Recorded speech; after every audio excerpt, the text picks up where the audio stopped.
semuanya mendapatkan kebahagiaan yang abadi, baik kebahagiaan di dunia ataupun kebahagiaan di akhirat. Nggak akan merugi bagi setiap seorang hamba yang dia berusaha mengenalkan dirinya tentang kemuliaan Nabi Muhammad. Nggak bakal bangkrut bagi setiap seseorang yang berusaha mensodakokan daripada harta-hartanya untuk segala sesuatu yang berhubungan dengan Nabi Muhammad. Waktu yang kita korbankan pada malam hari ini, kalau kita lihat remaja-remaji lebih asyik dengan pergaulannya, jam segini lebih asyik dengan nonton TV-nya, lebih asyik dengan tongkrongannya. Tapi kita di sini berusaha sibuk menyibukkan diri kita untuk bernostalgia, membaca sholawat salam sejahtera untuk Nabi Muhammad sallallahu alaihi.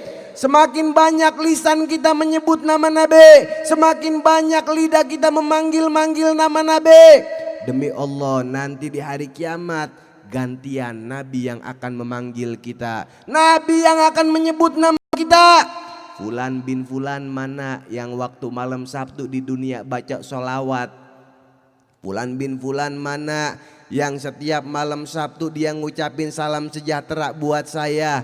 Dipanggil kita sama Nabi Muhammad sallallahu alaihi wasallam, mendapatkan syafaatul uzma, syafaat yang paling agung, syafaat yang paling luhur, syafaat yang paling mulia dari Nabi Muhammad sallallahu alaihi wasallam, yang mana pada hari tersebut tidak ada satupun makhluk Allah yang diperkenankan oleh Allah untuk memberikan pertolongan kepada siapapun kecuali Nabi Muhammad sallallahu alaihi wasallam. Manusia ketika dibangkitkan di padang mahsyar, antuhsaruna yaumal qiyamati khuffatan urratan gurlan, dalam keadaan manusia dibangkitkan di padang mahsyar telanjang bulat, tidak beralaskan, matahari sejengkal. Sampai kemudian ketika Nabi Muhammad berkata seperti itu tentang dahsyatnya hari pembangkitan manusia dikumpulkan di padang mahsyar, kemudian Sayyidatina Aisyah berkata kepada Nabi Muhammad, ya Rasulullah, ar-rijal wan nisa yang duru ba'duhum ilal ba'd. Ya Rasul, kalau manusia dibangkitkan dalam keadaan telanjang bulat, tidak beralaskan, laki perempuan dicampur, saling tumpuk menumpuk, nanti bagaimana ya Rasul? Aurat saya dilihat oleh laki-laki yang bukan mahram bagi saya, dan mereka antara laki-laki dan perempuan dapat memandang auratnya satu sama lain. Apa yang dijawab oleh Nabi? Ya Aisyah, inna amrun an yahumahum dzalik asyaddu an yahumahum dzalik. Ya Aisyah, pada hari ketika manusia dibangkitkan oleh Allah di padang mahsyar, perkara tersebut sangatlah dahsyat, sehingga seorang laki-laki dengan perempuan atau manusia yang satu dengan manusia yang lain nggak sempat memikirkan daripada auratnya, karena saking dahsyatnya perkara tersebut.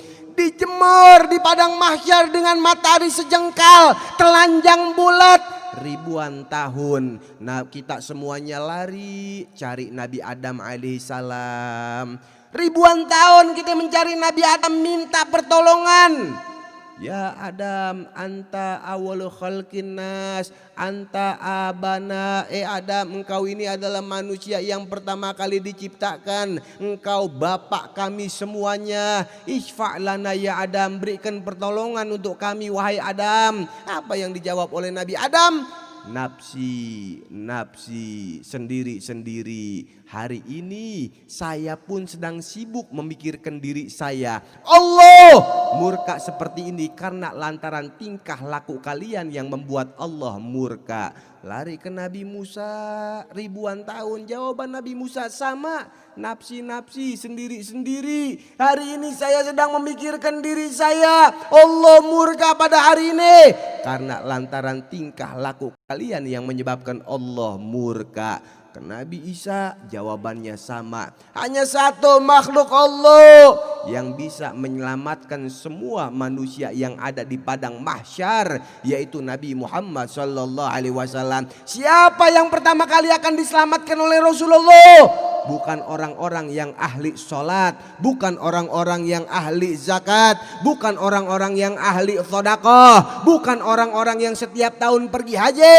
Akan tetapi yang pertama kali akan diberikan syafaat oleh Rasulullah, hamba-hamba yang lidahnya dia senantiasa banyak mengucapkan sholawat, mengucapkan salam sejahtera untuk Nabi Muhammad, yang lidahnya senantiasa memanggil-manggil nama Nabi Muhammad, yang lidah dan hatinya mengucapkan rindu kepada Nabi Muhammad.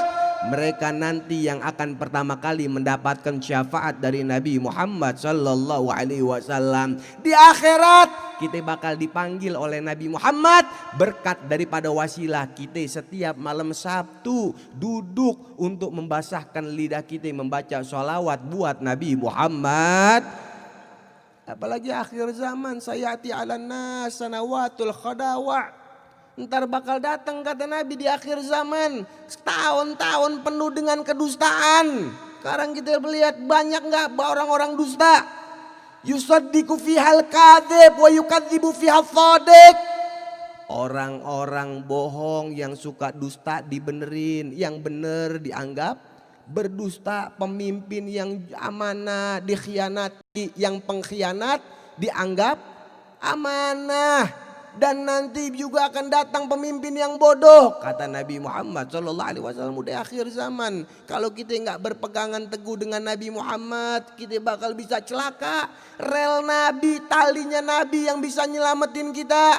Sambungin hati kita kepada Nabi Muhammad. Di akhirat berkat lidah kita, pemuda-pemudi banyakin sholawat manggil Nabi, bakal selamat. Jangankan di akhirat, di dunia aja orang yang baca sholawat sama Nabi Muhammad, dia bakal melimpah kebahagiaannya oleh Allah. Hajat apa aja lewat dunia, sallu alayya fa inna sholata syifaun likulli da. Banyakin sholawat sama saya. Sholawat ini luar biasa. Allah Ta'ala dan Rasulnya tahu kebutuhan-kebutuhan kita, pengen bahagia. Kuncinya ada di sholawat buat Nabi Muhammad sallallahu alaihi wasallam. Fa inna sholata syifaun likulli da. Lewat sholawat tersebut obat dari segala penyakit, hajat dunia, hajat akhirat. Cukup amalannya sholawat untuk Nabi Muhammad sallallahu alaihi.